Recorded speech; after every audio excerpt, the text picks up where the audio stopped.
What's going on, guys? Welcome back to another episode. Today we're going over Mega Live 2, down mode, forward mode, landscape mode, how to tweak these settings, get a good clear picture, how to get your boat icons on, things like that, persistence. I do have my daughter here with me today. She's homesick from school, so there may be a little extra kid noise down here, but please bear with me and let's dive into it right now. All right, guys, the first thing I want to talk about is these different modes and how to change them. It comes on automatic. You could actually click on that little baseball field looking icon there, and this is the Mega Live mode is on auto. You could turn this off, and when this is off, you have to manually change this as you turn the transducer. If you have it on auto, it will actually change automatically as you turn the transducer from forward mode to down mode and perspective. Sometimes it's a little finicky. I've had it where it's stuck on one mode. So I like to leave mine on pick my mode as I use it.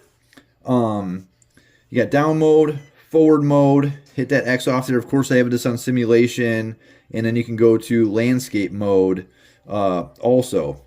First thing we're going to talk about here is that down mode. So let's get back in down mode. Say you're in shallow water, you're ice fishing. One thing I've noticed is these fish do get a little conditioned to the pinging of this transducer. If you have a fish in real close, he's finicky, you could actually disable this pinging really fast by that little upside down Wi-Fi icon right there, and that will disable the pinging. There will be no noise in the water, and then you could actually possibly catch that fish, and then if you don't catch him within a couple minutes, you can turn that back on, check and see if he's still down there, or what have you. The next thing I want to talk about is I've had a couple questions on this boat icon. When you're out there in the water, it works really good if you have a heading sensor on this Explorer, but it'll actually show your boat and the direction that your down mode or forward facing sonar is. To get to that, we go to the settings right here, and then we go down to overlays, and you have boat icon right here. You also have some other stuff we'll talk about in here too, but here's the boat icon. You just click that on, and now you have your boat icon on here, and this is in down mode, so it's shooting, left and right, thin ray, so you can see it's shooting, which way he has this transducer pointed on this simulation mode. So that is that boat icon. If you, let's just switch over to the forward mode really fast. And now it's shooting one direction. You can see that he's shooting to the left side of the boat. So that's one thing that is pretty cool. When you have a certain pole, you'll know which direction you're pointing it because you're moving it around yourself. But it's good to know that. So we're going to go back to down mode here. Get back in that settings, this little menu button up there with the 3 bars. Go back to settings. We're going to go back to overlays, and we're going to turn that boat icon off right there.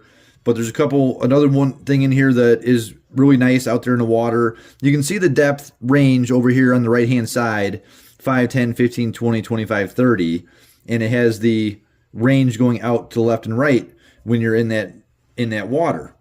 So we have if you see a fish out here, you can kind of guesstimate it's 20 feet down, but if you want to take the guesstimation out, you could actually hit that range grid right there. Let's exit out of there. And now you have your range grid. You could see how big fish are, judging on this 5 foot. If you're in shallow water, they're in 1 foot. But here's your range grid in case any of you guys want that range grid. The next thing we're going to talk about, guys, let's hit that menu button again, go down to settings. We're going to turn this range grid off. Now we're off. Nice clear screen. The next thing I want to talk about is there's different beam widths for this down mode. This little icon right here to the top right next to the menu icon, we have narrow, full, and wide. We can go to full, and you can see that it's going out a lot farther on each side.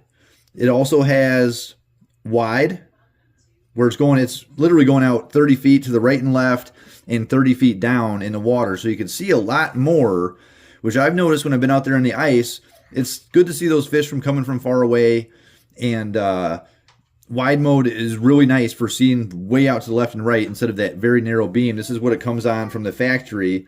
So this is getting out 20, 25, 30 feet to either side. put it back to narrow, and we're only looking about 20 feet. So you gain an extra 10 feet putting there on wide, which is really nice. Everything is going to be a little bit smaller. The fish are going to be a little bit smaller because it's looking at such a big angle.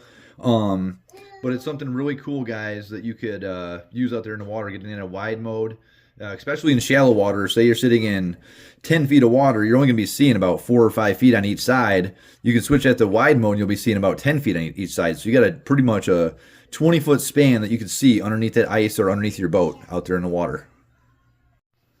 The next thing I want to talk about is your settings for getting a good picture. You can see there's a lot of noise in this picture, which is not bad. You're going to be able to see a small jig very easily in deep water with the sensitivity and contrast up very high.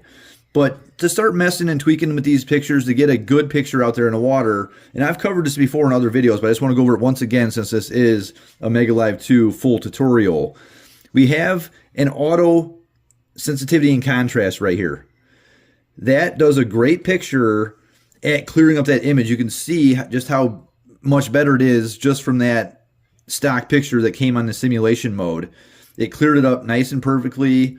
Now, if you're in forward mode and you're trying to throw out there 100 feet from the boat, you're going to want that sensitivity and contrast, or your sensitivity up higher and your contrast a little bit down lower so you can see that jig and see a little more noise in the water so it's more sensitive. But that auto setting works really good.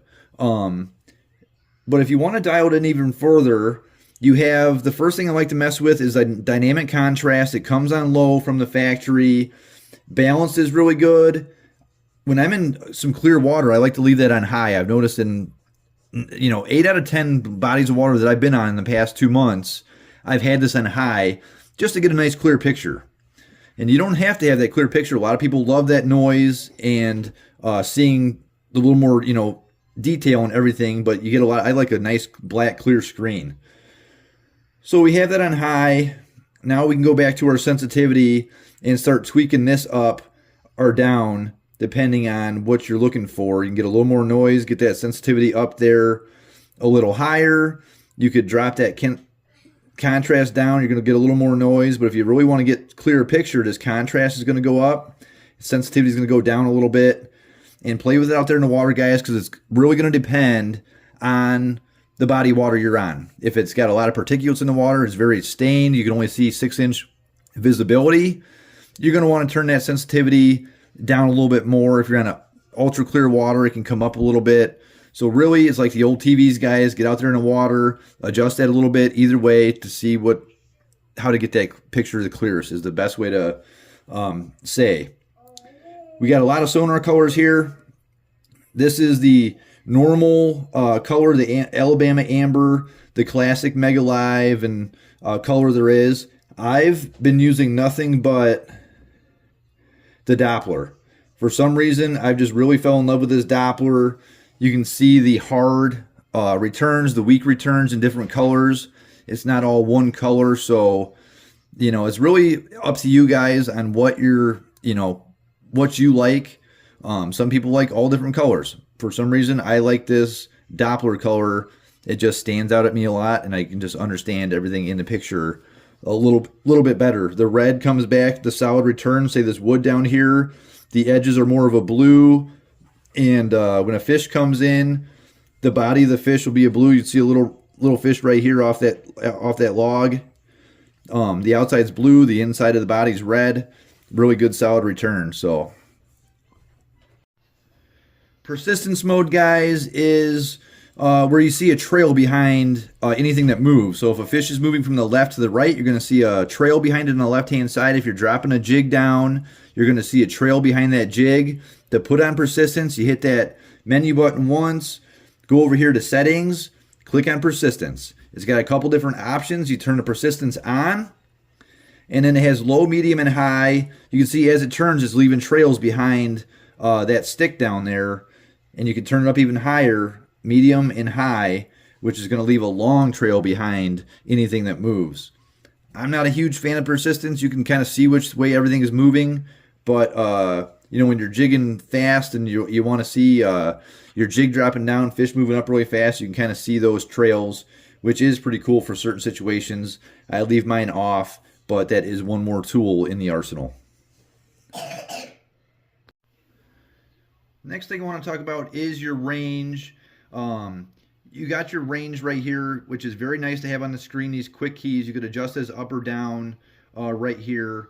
The thing is, they have an auto setting. If you go down here to settings and you got your down range right here, it's on manual. You can click that on auto and it will automatically cover your depth that you're in. However, the one thing that I have found negative about this Mega Live 2 is that my depth does just not pop up very good. I've had it pop up a couple times, so that auto range on on your forward and down mode is not working right because it's not reading the depth, because that's how it gets that automated number to tell what depth you're in. So if you're having that issue, turn that back to manual. And it kind of stinks every hole that you pop, or when you're on the boat, you're moving around, you have to adjust. You have to constantly adjust as to what depth you're in.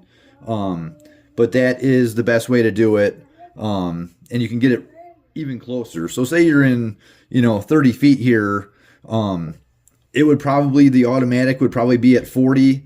So you'd have a lot more bottom on here, which you really don't need to see. You put that right to 35, and you'll have more screen to be able to see your jig, fish, and things like that. All right, guys, we're going to go ahead and switch over to forward mode here. We're going to click on that middle icon right there, switch it to forward, hit that exit button off, and now we're in forward. All those settings and sensitivities and dynamic contrast is all going to stay the same. So whenever you switch back and forth on one body of water, you should not have to adjust much to get a good clear picture. The only thing really on this that's different than down mode is you have your depth that you're in, which if you're, the feet that you're in, if it's working and reading, you can put it on automatic. Mine does not, so you could adjust that to 40. You could go out to however far with your range right here. That's the range from the boat. This picture, it's a little choppy in there. You could probably turn the sensitivity down a hair and you could see a lot of that go away there. These are all fish in here. Get them to all go away by getting down close to 0 there. And if you went up here to your menu and turn that contrast up a little higher to get even clearer, you can see up there at 18 and sensitivity on 0 for this particular body of water. Getting a lot more clear picture. You can still see those fish really, really well there. And that's all there is to it with forward mode. Now let's switch over to perspective mode. There's one thing in perspective mode that is really a game changer. Here's landscape mode. Really cool. You can see a tree out here right above the boat. A couple fish moving around out here in front of the boat. You can see the bottom really well, which is going to be really nice for seeing sticks. You can see the shadow behind that log. But there is a button here. It's on off right here. That is your target boost. If you're really looking for fish and you're having a hard time seeing them on that bottom, especially if it's very bright, you can turn that target boost on, and that is going to darken up that picture, almost like having the dynamic contrast on high and your contrast down, or your contrast on high. It's going to darken up that picture, but only the fish and the very hard returns are going to be coming back bright. So you can see all these fish really easily now. A few random fish out here in any hard return, which it is going to pick up rocks and stuff like that because it's such a hard return, but you'll be able to see those fish a lot better and your lure if you're casting. So something really cool on that perspective mode. Now on this landscape mode, it is a little bit difficult to see fish on here and distinct them from rocks or what have you. So one thing that does help, especially if your boat is not moving, is if you go in here to your menu, go down here to settings, turning this persistence on will actually give you a good purple trail behind anything that's moving, so you could tell whether it's fish, rocks, things like that. So just one more little thing to help. Now real quick, we're going to go back to forward mode here. Switch that mode to forward. Now, If you're having any kind of issues with this transducer or it's not getting that good of a picture, you can calibrate this transducer. You have to be in 15 foot of water, and it has to be a relatively smooth bottom, so you can't be on 15 foot where it drops to 30 feet. You have to be in smooth, or just a pretty much a 15 foot flat. You go down here to settings, installation, and it has down here, calibrate your Mega Live 2 transducer. You click on that right there. It explains that you have to be in 15 foot of water. It won't work if you're in 15 foot of water. It has to be between 15 and 25 feet. So then you go ahead and click on continue right here, and it'll walk you through the calibration process, and it'll get that picture that much better. And it's also going to ask you how far your transducer is down in the water, so it knows how to change the depth on that. So something to get you that much more dialed in is that calibration, and I recommend everybody do that. If for any reason you get these settings just so far out of whack, you got something messed up, the best thing to do is click on your home icon, go down here to settings, click on system, and go to restore defaults. And no matter what you're in, we're talking about Mega Live 2 here, of course, but you just click on here, restore Mega Live 2 settings, click that continue, and then it's going to refactory reset that Mega Live 2 settings if you get really far out of whack and you don't know how to get it back. All right, guys, that's it for today's episode. I appreciate you guys watching. Appreciate you guys bearing with me through a little bit of kid noise down here. It's a little bit hard to make some videos with the daughter home from school. She's been sick all week, so a little bit different on this video today, but Mega Live 2, a great tool. I'm very happy with it so far. I've messed with it out in the water the last 2 months, and it's been a great tool. I still think they will tweak a couple things yet, maybe with another upgrade here soon. Please comment down below, guys, if you have anything else that you'd like to see or any questions. I try to do my best to cover everything and answer those questions. So, and please subscribe, guys. Don't miss a video. We got plenty more coming.